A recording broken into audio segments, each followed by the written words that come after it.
আসসালামু আলাইকুম। আজকে একটি গল্প শুনবো।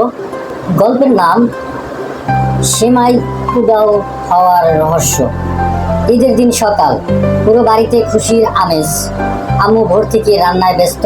ঘি দিয়ে সেমাই ভাজা হচ্ছে, দুধ ফুটছে, কিশমিশ আর বাদামের গন্ধে পুরো ঘর ভরে গেছে।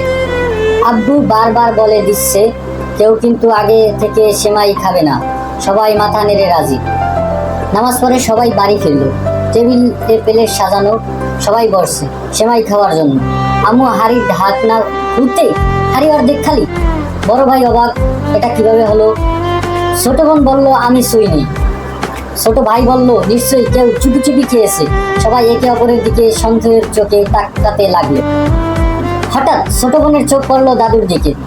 দাদু চুপচাপ বসে আছেন, মুখে মিষ্টি হাসি, কিন্তু তার গোপে সেমাই ছোট্ট দাগ।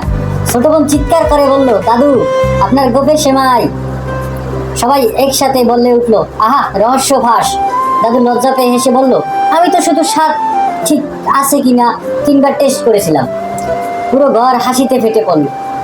শেষে আম্মু বললেন, ঠিক আছে, এবার সবাই মিলে খাই।